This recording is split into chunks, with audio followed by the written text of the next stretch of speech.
बीसीआईटी में सबसे ज्यादा चैलेंजिंग कोर्सेज कौन से हैं?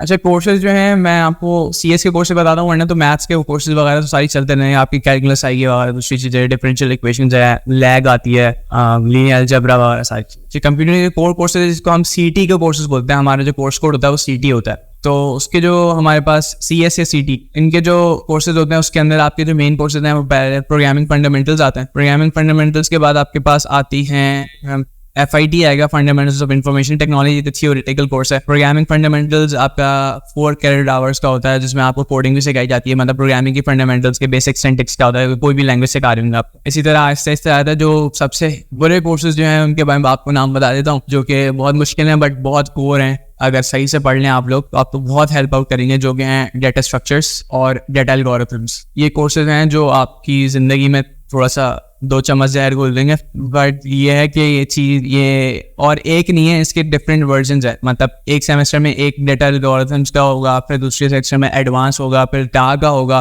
टा का है ऑब्जेक्ट ओरिएंटेड प्रोग्रामिंग पढ़ाएंगे आप लोगों को। इस तरह बहुत सारे 3-4 होंगे और ये डेटा एल्गोरिथम्स। और आगे चलते हैं तो एक और कोर्स है जो कि कंप्यूटर नेटवर्किंग का होगा, जो कि आपको राउटर्स आईपीज वगैरह असाइन करनी होती हैं। सही है, तो ये है जो कि मुझे पर्सनली अच्छा नहीं लगा कंप्यूटर नेटवर्किंग की साइड में। मैं थोड़ा सा एआई की तरफ हूँ, कोई लोग वेब डेवलपमेंट की तरफ होते हैं, कुछ एआई की तरफ होता है। मैं एआई की तरफ हूँ और मुझे नेटवर्किंग भी नहीं ज़्यादा इतनी खास नहीं लगी। तो नेटवर्किंग के अंदर भी आपको वो पढ़ेंगे। इनफैक्ट नेटवर्किंग के अंदर आपको सर्टिफिकेशन करवाते हैं पीसीआईटी के अंदर, हुआवे का मेरे ख्याल से $100 का होता है सर्टिफिकेशन, जो आपको हुआवे स्पॉन्सर कर दी है। उसके पैसे $100 जो है सर्टिफिकेशन के हुआवे या यूनिवर्सिटी पे कर दी है। आपकी अगर क्लास में सबको नहीं मिलता, जो जिनकी परफॉर्मेंस अच्छी होती है उनको मिलता है और उनके लिए सिलेक्शन होती है। और अनफॉर्चुनेटली मेरी नहीं हुई थी, सो ना इंटरेस्ट था। और उसके लिए ऐसी बात है, आपको टेस्ट में मार्क्स अच्छे स्कोर करने पड़ते हैं, टीचर के ऊपर बहुत डिपेंड करता है। तो खैर वो अभी आगे की चीज़ है, 3rd ईयर का है। 3rd ईयर को वाउचर्स मिले थे और उसमें से पास सिर्फ 15 नहीं किया, 15-20 आई डोंट एग्जैक्ट काउंट याद नहीं। वाउचर्स $100 का एक वाउचर है।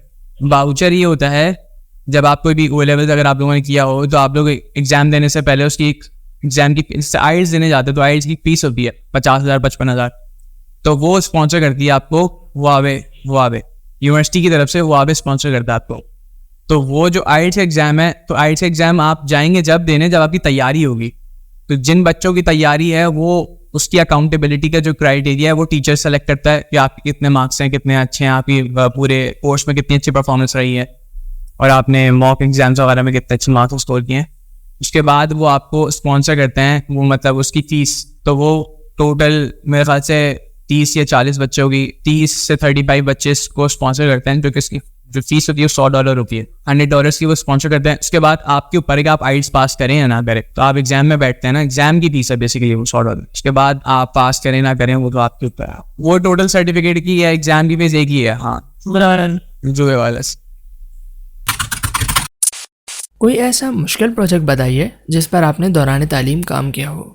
अच्छा, CCP जो है हमारे अंदर इंजीनियरिंग के अंदर CEP होता है शायद। हमारे पास CCP होता है, जो कि हम बोलते हैं कॉम्प्लेक्स कंप्यूटिंग प्रॉब्लम। ये एंड में हर कोर्स के एंड में ऑलमोस्ट बनती है, जो कोर्स हमारे पास जिस तरह हमारे पास असाइनमेंट होते हैं या सेशन में मार्क्स होते हैं, इसी तरह CCP के अलग से मार्क्स होते हैं, सेशन के अंदर ही आते हैं वो। बट CCP के अलग से एक मार्क्स एलोकेट करता है टीचर, जो कि आपको ग्रुप में एंड में कोर्स में एज अ प्रोजेक्ट सबमिट करवाना होता है। आपका डिपेंड करता है वो कोर्स किस टाइप का आपका। और कोर्स के अंदर अगर आप देखें तो फॉर एग्जाम्पल अगर मैं AI का कोर्स ले लूँ, जिस तरह हमारे पास आता है AI and ES, artificial intelligence and expert system का एक कोर्स है। तो उसके अंदर आपको मशीन लर्निंग का मॉडल बनाना था या फिर आपको कंप्यूटर विजन का मॉडल बनाना था, जो चीज़ प्रिडिक्ट कर रहा हो, कैट या डॉग का। It was simple.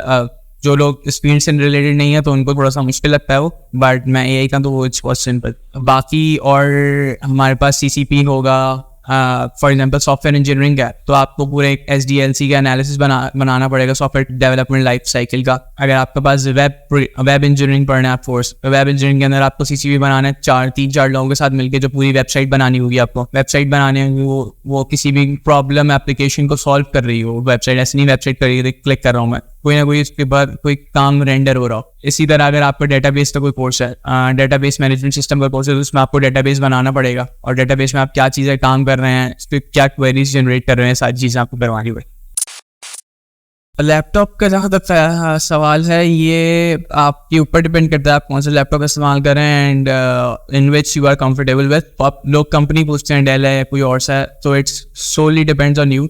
बस ये हो कि लैपटॉप ऑन होता हो, लैपटॉप चलता हो और सिंपल बेसिक टास्क होते हैं उसके अंदर, सही है, सब कुछ उसके अंदर हो जाता है। विंडोज इस्तेमाल करते हैं तो आप कोई भी ले लें, अगर आप एप्पल इस्तेमाल कर रहे हैं तो मैक ओएस, जो भी आप लिनक्स इस्तेमाल कर रहे हैं, जो आपके ऊपर है, ये इसमें कोई खास इशू नहीं है। मैं अपना बता देता हूँ, मैं इस्तेमाल करता हूँ HP का i5 7th जनरेशन प्रोबुक। अच्छा, software engineering is good for future after AI, Mohammad Saad का सवाल है। ऑब्वियसली AI के आने के बाद बहुत सारी चीज़ें हैं जिसमें अभी भी सॉफ्टवेयर इंजीनियरिंग और कंप्यूटर साइंस आपकी एप्लीकेबल है। ज़रूरी नहीं है सिर्फ ChatGPT आ गया, और डेविन भी आया था बीच में, अगर आप लोगों को पता हो, बट वो लॉन्च नहीं हुआ, अभी प्रीमेच्योर था वो। बहुत सारे बेसिक और आपके जो म्यूंडन टास्क हैं, मतलब आइटरेटिव टास्क जो होते हैं, अगर आपको कोडिंग करनी है वगैरह, तो वो तो सारी चीज़ें हो जाती हैं, बट जहाँ पर ह्यूमन ब्रेन की ज़रूरत है, जहाँ पर लॉजिकल थिंकिंग की ज़रूरत है, वहाँ वो मशीन नहीं कर सकती। तो बहुत सारी चीज़ें हैं जो आपकी रिप्लेसेबल है AI से, बट बहुत सारी चीज़ें हैं जो आप डेवलपमेंट के पॉइंट ऑफ व्यू से देखें तो वो AI रिप्लेस नहीं कर सकती। जहाँ पर आपकी ह्यूमन सेंटिमेंट एनालिसिस आ गया, जहाँ पर आपके सेंटिमेंट्स इन्वॉल्व हो जाएंगे, वहाँ पर AI आपको रिप्लेस नहीं कर सकती। तो सॉफ्टवेयर इंजीनियरिंग की भी फील्ड इसी तरह है कि बहुत सारे टास्क AI कर सकती है, बहुत सारे टास्क नहीं कर सकती, but still it's better than बहुत सारी fields. Next question is from Shayan. इन्होंने पूछा है, the thing is a lot of people are going into CS and the field is become saturated, that jobs and the competition will be cut short and may disappoint a lot of people.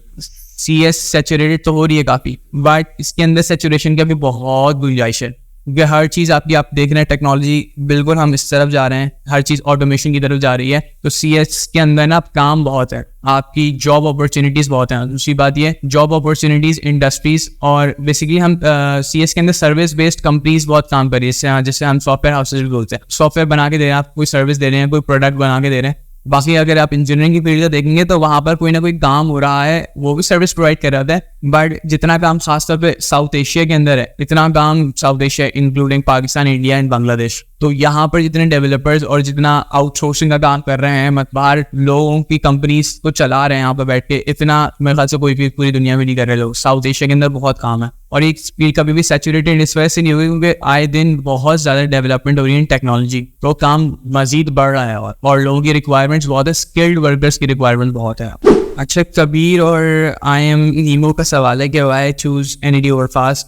तो I didn't choose anything, basically मैंने FAST में apply नहीं किया था इस वजह से क्योंकि फास्ट बहुत दूर था, और जहाँ तक मुझे सराउंडिंग में जिन लोगों में जानता था फास्ट में, उन्होंने बोला फास्ट की कोई कैंपस लाइफ नहीं है इस रिस्पेक्ट से, क्योंकि बहुत ज़्यादा फास्ट में बहुत ज़्यादा पढ़ाई और बहुत ज़्यादा स्ट्रिक्टनेस बहुत है। स्ट्रिक्टनेस से मुराद पढ़ाई का, जिसे हम बोलते हैं कि बहुत ज़्यादा प्रेशर है एकेडमी की, और जैसे बाद उनके बच्चे निकलते ही बहुत अच्छे।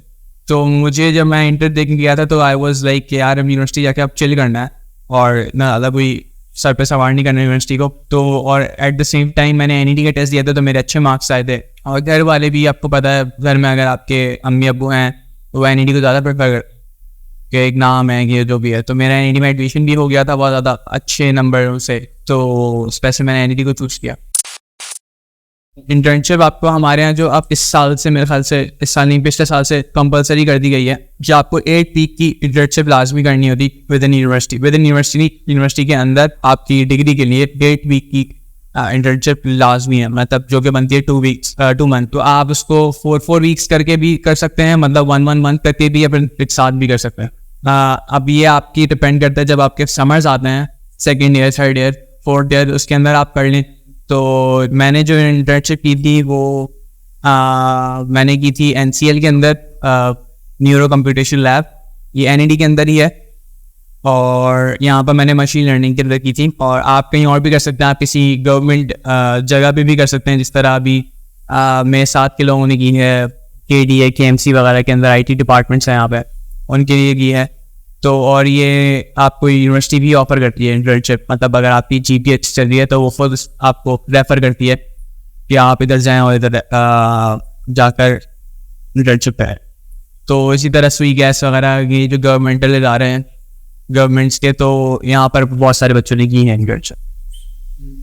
अच्छा, इंटर्नशिप अपॉर्चुनिटीज़ जो होती है, बहुत सारी कंपनीज, जो बड़ी बड़ी कंपनीज है, ज़रूरी से गवर्नमेंट, प्राइवेट कंपनीज ऑफर करती हैं आपको समर इंटर्नशिप्स। उनके प्रोग्राम्स से करते हैं, वो आपको समर इंटर्नशिप्स ऑफर करती हैं। Mostly they don't pay you, but some of them pay you also, मतलब एक स्टाइपेंड भी देती हैं आपको। तो वो आपके ऊपर डिपेंड करता है कि आप अगर आपकी कोई लिंक्स हैं या रेफरेंस है या आपने कोई फॉर्म भरा है, तो उस बेस पर आपको इंटर्नशिप मिल जाए। जब इंटर्नशिप अपॉर्चुनिटीज़ आई हुई होती हैं, ओपन होती है, मतलब हमारे इंटर्नशिप। प्लेसमेंट का जहाँ तक बात है, प्लेसमेंट के लिए हम जो हमारा BCI डिपार्टमेंट है, काफ़ी अच्छा हुआ है विद इन लास्ट 2 years। काफ़ी ज़्यादा इंडस्ट्री को कनेक्ट किया हुआ है इन लोगों ने। तो ऑन कैंपस रिक्रूटमेंट होती है बच्चों की, कंपनीज आती हैं, बच्चे देखती हैं, बच्चों से इंटरेक्शन लेती हैं, उनकी FYP की बेसिस पे उनकी जॉब्स लग रही होती हैं। इवन कि जैसे मैंने ऑफ डेली का बताया, तो with in university before graduating उनकी पहले से जॉब लगी हुई होती है। अगर आपकी थोड़ी सी नेटवर्किंग ज़्यादा अच्छी है और आपकी स्किल्स बहुत अच्छी हैं, तो आप पहले से कहीं और बाहर काम कर सकते हैं। फर्स्ट प्लेसमेंट जो आपकी लगती है, वो बेसिकली ज़्यादातर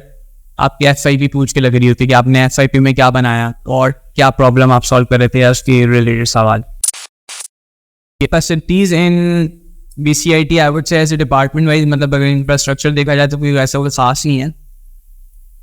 बट जॉब के हवाले से, पॉलिशिंग के हवाले से फैसिलिटीज आपको टैकल कर रही हैं, वो इस तरह की हैं कि फॉर एग्जांपल आपकी 3rd year and 4th year के अंदर आपकी जॉब्स, अगर आप अच्छे स्टूडेंट हैं, अच्छे स्टूडेंट ये नहीं अकेडमिकली, अगर आपके पास स्किल्स हैं मतलब, और आप थोड़ी मेहनत कर रहे हैं, तो आपकी अपनी रिस्पेक्टिव फील्ड के हिसाब से, अगर आप वेब डेवलपमेंट की तरफ हैं, AI की तरफ हैं, दूसरी किसी और चीज़ की तरफ है, तो आपकी जॉब लग जाती है इन 3rd year भी, इन 4th year भी। और बेसिकली एक कंपनी है ऑक्सीली के नाम से, उन्होंने भी अपनी पार्टनरशिप करी हुई है CS वालों के साथ, तो मतलब हमारे डिपार्टमेंट के साथ। तो वहाँ पर भी बच्चों को वो प्रेफर करते हैं with a good salary, part time भी ऑफर करते हैं, और फिर यूनिवर्सिटी के बाद भी आपको फुल टाइम पे भी हायर कर लेते हैं।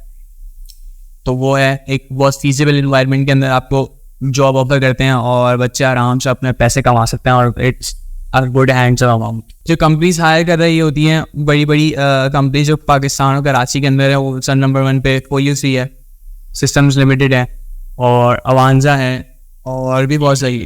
अच्छा, my last word and closing arguments will be like के सब बच्चे जो भी आए हैं NED के अंदर, बहुत ज़्यादा स्ट्रेस लेके कोई NED बहुत कोई अलग यूनिवर्सिटी है या फिर NED है, ये तरह हम आते हैं कि गवर्नमेंट है और ये होता है वो होता है, हो सकता है आए हैं तो आप थोड़ा सा डिसअपॉइंट भी हुए। बट आई वुड से, मैं अपना एक्सपीरियंस बताऊंगा आपको कि मैं 2 साल बहुत इसी में रहा कि यार समझ नहीं आ रहा, ये नहीं हो रहा, वो नहीं हो रहा। तो आप यूनिवर्सिटी को आके यूनिवर्सिटी इंजॉय करें, तो ये आपके लिए बेहतर होगा। सोसाइटीज़ ज्वाइन करें, मतलब मेरी टॉप प्रायोरिटी हो गई कि आप लोगों को बोलूँ कि आप सोसाइटीज़ ज्वाइन करें, अपने एकेडमिक्स को भी मद्देनजर रखें, ऐसा नहीं कि बिल्कुल इग्नोर कर दिया। और शुरू के अंदर कोशिश करें अच्छी GPA मेंटेन रखें, मतलब 3.5 से अबव, और ग्रेजुएट होने तक 3 से अबव रखें अपनी GPA को। और आए तो ग्रुप्स या जो भी बनते हैं आपके, सोसाइटीज़ ज्वाइन करें, अपने आप को इतना एकेडमिकली प्रेशर ना दें कि आप लोग बिल्कुल ही वो हो जाएंगे यार पढ़ना है, यूनिवर्सिटी लाइफ को इंजॉय करें।